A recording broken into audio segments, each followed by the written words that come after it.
जब सत्ता कलाकारों से डरने लगे तो समझ जाइए कि अब उसके दिन नजदीक आने लगे हैं। वह कांपने लगी है जनता से और उसकी हार उसकी अपनी आंखों के सामने बड़ी साफ दिखाई दे रही है। सीधी में पेशाब कांड के बाद नेहा सिंह राठौर ने जो फोटो शेयर किया है और उस फोटो के शेयर होने के बाद मध्य प्रदेश के इंदौर और भोपाल में जो मुकदमा दर्ज हुआ है, उससे बहुत साफ है कि भोजपुरी की यह लोक गायिका अब भोजपुरी की नहीं, यह देश की लोकप्रिय लोक गायिका और जनता के मुद्दों को उठाने वाली गायिका बन चुकी है। और तभी एक सरकार एक लोक गायिका से डरती है जिस भाषा को अभी 8वीं अनुसूची में नहीं शामिल किया गया। जरा सोचिए कि वे मध्य प्रदेश की सरकार शिवराज सिंह चौहान को पेशाब कांड के बाद पैर धोकर संतोष नहीं हुआ, दावत देकर भी संतोष नहीं हुआ, तो आखिरकार इस महिला पर जो लोक गायिका है उस पर मुकदमा दर्ज करा दिया। और मुकदमा दर्ज कराना बताता है कि आईटी सेल से लेकर और काम के प्रचार प्रसार का और प्रधानमंत्री मोदी के अपरंपार रैलियों का कोई असर अब जनता पर होता नहीं दिखाई दे रहा है। इसीलिए नेहा सिंह राठौर जैसी भाजपा के शब्दों में मामूली गायिका इतनी ताकतवर हो गई है कि अब उसके ऊपर मुकदमे दर्ज कराए जा रहे हैं। पर दोस्तों, बात यहां खत्म नहीं होती है, बल्कि नेहा सिंह राठौर पर मुकदमा सिर्फ इसलिए नहीं दायर कराया गया है कि आरएसएस से जुड़े व्यक्ति द्वारा पेशाब किया जा रहा है एक आदिवासी पर, वह एक कार्टून बनाया गया है और हाफ पैंट नीचे पड़ी है और आरएसएस का व्यक्ति नंगा पड़ा है। ऐसी यह फोटो तमाम लोगों ने शेयर किया है। मुकदमा किसी और पर भी दर्ज हो सकता है। एक से बढ़कर एक संभ्रांत लोगों ने शेयर किया है, नामचीन लोगों ने शेयर किया है। मुकदमा उन पर भी दर्ज हो सकता था, लेकिन एमपी पुलिस और भारतीय जनता पार्टी की सरकार को क्यों लगा कि नेहा सिंह राठौर पर मुकदमा दर्ज होना चाहिए। तो इसके बात को समझने के लिए थोड़ा पीछे इतिहास में चलते हैं और यूपी में काबा के गाने को याद करते हैं। असल में नेहा सिंह राठौर ने जब यह फोटो शेयर की तो उसके साथ साथ ऊपर लिखा, एमपी में काबा कमिंग सून। डरी इससे सरकार है, क्योंकि इससे पहले मोदी और योगी जैसे लोग यूपी में काबा से डर गए थे। वह गाना इतना ताकतवर था कि उत्तर प्रदेश की सरकार बकायदा पीछे पड़ गई। योगी जी किसी नेता के पीछे नहीं पड़े, लेकिन योगी जी नेहा सिंह राठौर के पीछे पड़ गए। इसका मतलब लोक गायक का वह गाना बड़ा ही ताकतवर है। अन्यथा नेहा ने बिहार में काबा भी गाया है, उस पर तो कोई मुकदमा नहीं दर्ज हुआ। लेकिन मध्य प्रदेश और उत्तर प्रदेश की डबल इंजन सरकार एक गायिका से डर रही है। यह देश देख रहा है। देश देख रहा है कि किस तरह सच को रखने के बदले मुकदमे कलाकार, पत्रकार, साहित्यकार अब भविष्य में झेलेंगे। हमने आपसे बार बार कहा है कि बारी सिर्फ मुसलमानों पर आकर नहीं रुकेगी।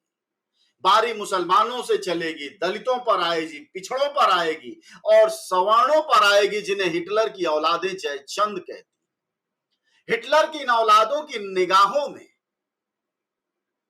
नेहा सिंह राठौर एक जयचंद है और इन जयचंदों को यह 2024 के बाद ठीक से देखेंगे और उसी का यह श्री गणेश है।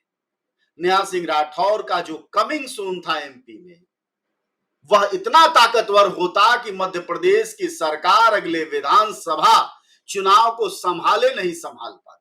और सिर्फ इसीलिए मुकदमा दर्ज किया गया और कोई वजह नहीं। मुकदमे के सिर्फ एक वजह है कि जो कमिंग सून एमपी में काबा का आने वाला था, आप याद कर लीजिए उत्तर प्रदेश में काबा के बाद कितनी फजीहत हुई थी। और सबसे बड़ी बात, अखबारों की भाषा, बुद्धिजीवियों की भाषा, लेखों और किताबों की भाषा उस जनता तक नहीं पहुंच पाती है जिस जनता से सीधे मोदी और योगी वोट लेते हैं, वो 5 किलो वाली जनता। लेकिन नेहा सिंह राठौर का गाया हुआ यूपी में काबा जो गाना है, वह उत्तर प्रदेश के हर व्यक्ति की जुबान पर था, चाहे वह बुंदेली जानता हो या भोजपुरी, अवधी जानता हो या खड़ी बोली। यही स्थिति मध्य प्रदेश में होनी थी। वह गायिका अब गाती और एक्चुअल स्थिति बताती कि असल में आदिवासियों और दलितों की हालत मध्य प्रदेश में क्या है। मध्य प्रदेश क्यों लगातार आदिवासी उत्पीड़न, आदिवासी अत्याचार में नंबर 1 बना हुआ है देश में। और यह बात आती, उसके बाद सच सरकार का उजागर होता, उससे पहले मुंह बंद कराने का यह तरीका है। पर सवाल ये खड़ा होता है कि क्या वह लोक गायिका इनके इन चीजों से डर जाएगी, उसको ये जेल में डाल देंगे? और अगर जेल में डाल देंगे तो भारत के प्रतिरोध और विरोध की परंपरा क्या इतनी कमजोर है कि सरकार की सच बताने वाली आवाजें चुप हो जाएंगी और चाबी लगा लेंगी? यह भ्रम तानाशाह को कैसे हो जाता है? तानाशाह तो अपरंपार है, 56 इंच है, उसको किस बात का डर है? लेकिन डर जाता है एक अदना सी लड़की की सुरीली आवाज से। एक लड़की, एक मामूली लड़की जिसके पास न जनता है, न फौज है, न फाटा है, न नेता है, न वह समर्थक है उसके पास। उससे जब सत्ता डर जाए तो आप समझिए खेल उल्टी गिनती का शुरू हो गया है। यह उल्टी गिनती ही है कि नेहा सिंह राठौर पर मुकदमा दर्ज कराया गया है। और बात खत्म करूं उससे पहले सिर्फ इतना कहना चाहूंगा कि हमारे संत परंपरा में कहा गया है, विनाश काले विपरीत बुद्धि। और यह विपरीत बुद्धि का नतीजा है कि आप एक लोक गायक को सिर्फ इसलिए टारगेट कर रहे हैं क्योंकि आपने मीडिया खरीद लिया, प्रतिरोध की आवाजें खरीद ली, आपने सरकारें खरीद ली, नेता और विधायक खरीद लिए। अब सिर्फ कुछ चंद गायक, कुछ चंद पत्रकार, कुछ चंद फिल्मकार बचे हुए हैं। उन्हें आप खरीद नहीं पा रहे हैं क्योंकि उनके पास बेचने के लिए अपनी क्षमताओं के अलावा कुछ नहीं है। और अगर वो अपनी क्षमता, अपनी हुनर, अपनी पेशगी ही बेच देंगे तो बचेगा क्या? और उनके पास खोने के लिए बहुत ज्यादा कुछ है नहीं। इसलिए याद रखिए तानाशाह कि आप कंट्रोल नहीं कर पाएंगे। आप गलत जगह हाथ डाल रहे हैं। यह कोई पवारों की पार्टी नहीं है जो आप खरीद लेंगे, और यह कोई ईडी और सीबीआई के लोग नहीं है जिनके खातों में पैसे हैं।